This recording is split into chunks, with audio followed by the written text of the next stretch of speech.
Hello, আসসালামু আলাইকুম guys. আপনারা সবাই কেমন আছেন? আশা করি সবাই ভালো আছেন। তো আমি আজকে রান্না করব। তো ভাবলাম ছাদে গাছে করলাগুলো বড় হয়ে যাচ্ছে, বললাম উঠিয়ে নিয়ে আজকে রান্না করব, তাই একটা ভিডিও করছি। তো এই তো দেখেন আমি সবগুলো করলা উঠিয়ে নিয়ে আসছি। তো আমি এটাকে কেটে বেছে ধুয়ে নেব।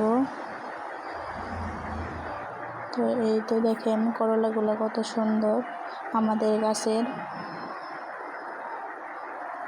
তো এই যে সাথে একটা আলু দিয়ে নিয়েছি।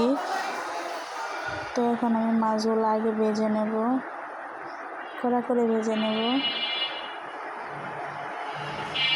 তো ভাজা হয়ে গেছিল। তো এই তো এখন আমি পেঁয়াজ ভেজে নেব।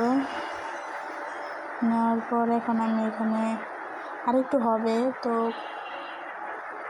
একটু কাঁচাই আছে, তো আরেকটু হবে।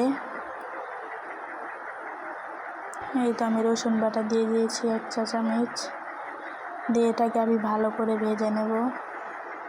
একটু দেওয়ার পর আমি একটু পানি দিয়ে নেব, যাতে রসুনের গন্ধ আছে এটা যাতে না করে। তো আমি এই যে জিরা বাটা,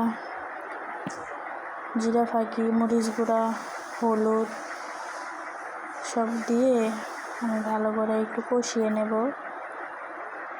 তো এই তো লবণ দিতে ভুলে গেছিলাম, তো লবণ দিয়েছি। তো এই তো এটাকে আমি ভালো করে কষিয়ে নেব।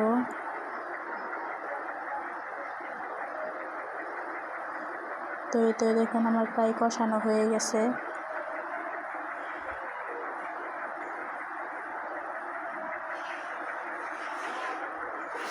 তো এই তো আমার কষানো শেষ। এটা দেখেন তেল ছেড়ে দিয়েছে। তো আমি এখানে একটু পানি দিয়ে নেব। পানি দিয়ে নেওয়ার পর এখানে আমি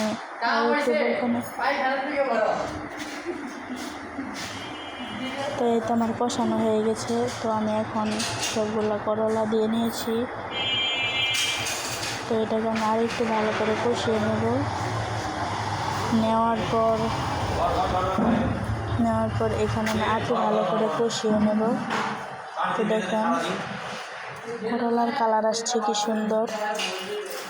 তো এটা আর একটু কষিয়ে নেব।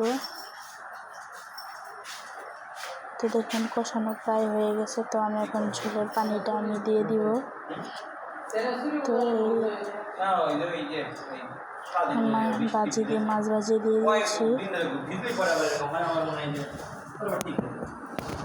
তো এই তো আমার তরকারি প্রায় হয়ে আসছে, তো আরেকটু জাল হবে। তো আমার ভিডিওটা কেমন লাগছে আপনাদের কাছে? আশা করেছি ভালো লাগবে। আমার পাশে থাকেন, আমার ভিডিওটা লাইক কমেন্ট শেয়ার করে দিন। আসসালামু আলাইকুম।